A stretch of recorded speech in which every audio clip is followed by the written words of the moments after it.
que vous allez bien, ou plutôt bonsoir. Merci d'être là ce soir pour la cause qui nous réunit tous ensemble. Le vernissage justement du livre Miracle en sourdine. Votre présence montre à la fois l'intérêt que vous portez pour ce livre, parce que c'est un livre qui ne parle pas qu'à l'auteur, parce que si ça ne devait que parler à l'auteur, le regarder ce qu'il connaît pour lui-même. Mais le fait de vous être déplacé, ça prouve intégralement l'intérêt que vous portez et que vous témoignez pour ce livre. Alors, nous sommes là justement pour cette conférence de presse, pour le vernissage qui va intervenir incessamment. Nous sommes à jour J-2. Alors, pour cette conférence de presse, je vais nous donner quelques petites observations à voir. Alors déjà que la conférence de presse, elle va prendre 25 minutes, vu que nous sommes 4 à 5 ici à interviewer. Donc nous allons observer chacun 5 minutes plus ou moins. S'il y a des questions aussi sur lesquelles répondre, donc faites-les dans les 5 minutes que nous allons vous accorder. Alors, dès que vous êtes prêts, on pourra commencer. Ou qui sera le premier à CGT à nous? Alors j'ai demandé à tout le monde comment on allait, mais j'aimerais aussi demander à l'auteur de manière particulière. Monsieur Gauthier, bonsoir. Bonsoir, Monsieur Léance. Alors, Monsieur Gauthier, à jour J-2, justement du vernissage du livre qui nous réunit, Miracle en sourdine, j'ai envie de demander à l'auteur que vous êtes. Comment vous sentez-vous? Et justement, en quel état vous vous préparez? Comment vous vous préparez pour ce vernissage du livre Miracle en sourdine? En tout cas, personnellement, c'est avec une passion assez grande que j'attendais ce moment. Je l'attendais vraiment. J'étais impatient que ce jour arrive. Et d'ailleurs, je suis impatient d'arriver à dimanche parce que c'est pour moi un accomplissement. Et donc, je meurs d'envie d'y être. Donc, c'est le seul sentiment que j'ai. Oui, absolument. On avoisine déjà les combien de personnes? 450, c'est la moyenne jusque-là parce que les statistiques jusqu'à cet après-midi renseignaient 468 personnes qui ont réservé. Bonsoir, merci. Monsieur Bulldozer, vous allez bien? Très bien. Vous allez toujours très bien. Obligé.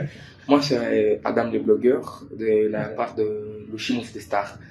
Alors, ma toute première question est celle de savoir, moi j'aimerais aller droit au but, quoi. D'accord. Aujourd'hui à Lubumbashi, bon, au Congo en général et à Lubumbashi donc d'une manière particulière, nous voyons, il y a plus d'églises, quoi. Ouais. Les gens aiment du boom, donc des miracles, des spectacles dans l'église. Dès qu'un pasteur est là, il parle, ça fait du buzz sur les réseaux. Oh, dans toute la Bible, dans les Nouveaux Testaments, Dieu, nanana, tout ça. Alors, vous venez avec un livre qui s'intitule Miracle en sourdine. Comment est-ce que vous pouvez expliquer à ces personnes-là, afin qu'ils puissent comprendre ce que c'est un miracle en sourdine, puisqu'ils aiment bien ce qui est boom? Absolument. Par ma petite expérience, déjà, le livre, c'est un livre premièrement autobiographique. Ensuite, il traite d'un sujet qui est d'ailleurs repris dans la synthèse, mon hospitalisation. Et puis après, je passe à quelques orientations, propositions d'orientation de vie. Alors, je me rends finalement compte, lorsque je suis en train d'écrire, je me rends compte qu'il y a énormément de choses que Dieu a faites pour moi, personnellement, et il les a faites simplement. Et moi, je suis de ceux qui prêcheront cet évangile-là, de ne pas se faire intimider par des histoires spectaculaires, parce que je pense honnêtement que Dieu n'est pas dans le spectacle. Dieu n'est pas dans le spectacle et donc il agit simplement. Et un miracle en sourdine, pour moi, c'est le miracle de chaque jour. Le miracle de chaque jour que nous recevons. Premièrement, nous respirons. Ça, c'est un grand miracle déjà. Nous avons passé une journée, il est maintenant 18h25. Il y a ceux qui ne respirent plus. C'est déjà un miracle. Mais moi, personnellement, il y a d'autres miracles que j'ai précisés dans ce livre. Et après, c'est lorsque j'étais en train d'écrire que je me rendais compte que comment est-ce que je ne m'en étais pas rendu compte. Et c'est pourquoi je veux appeler les gens à comprendre cela, que Dieu n'agit pas dans le spectaculaire. Dieu n'agit pas dans le spectaculaire. Certes, il peut choisir d'agir dans le spectaculaire, mais pour la plupart du temps, je pense qu'il agit dans la simplicité. Très bien. Alors, j'aimerais passer directement à la deuxième question.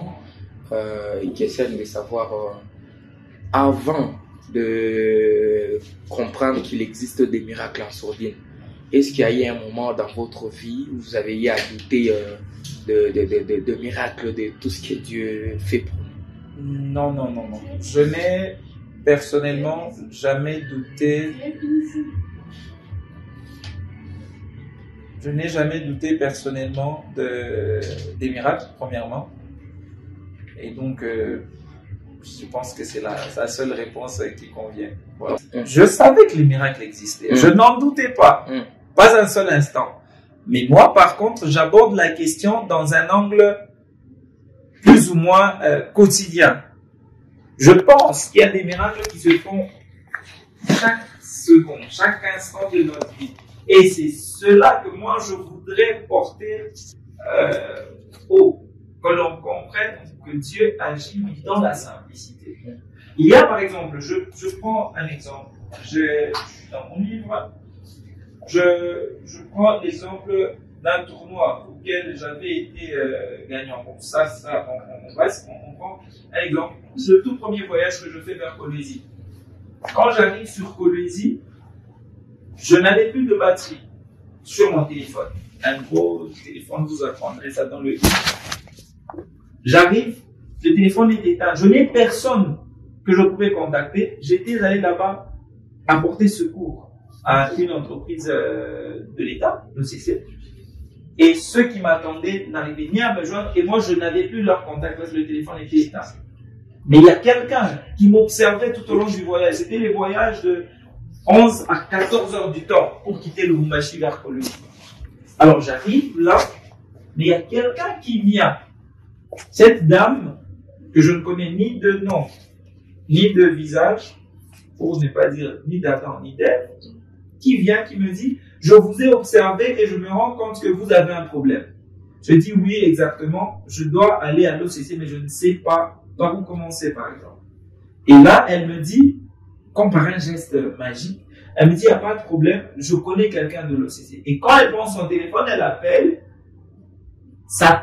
la personne qu'elle appelait était avec les gens venus de Kinshasa qui avaient un souci et que je devais rencontrer. Et ils ont envoyé une jeep pour venir me chercher. Ça, c'est un miracle. Ça, c'est un miracle. Si ça n'était pas un miracle, alors c'est quoi ça? C'est en fait ça que moi, je prône, en fait. C'est vrai que les gens aiment le spectaculaire. Ils aiment mettre des papiers dans un seau et puis ça prend du feu. Et puis après, quand on fait les investigations, on se rend compte que c'était un petit coup monté, des réactions chimiques. Et puis voilà. Ce sont des plans prévus déjà par Dieu ou bien ce sont des improvisations?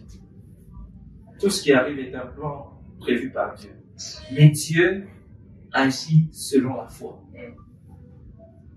Parce que il y a une chose que moi je pense, et moi je m'accroche à cette chose, la foi peut faire changer la vie à Dieu. La foi peut faire changer la vie à Dieu. Ouais. Merci beaucoup. Bonjour, monsieur Bulldozer. Bonjour, monsieur.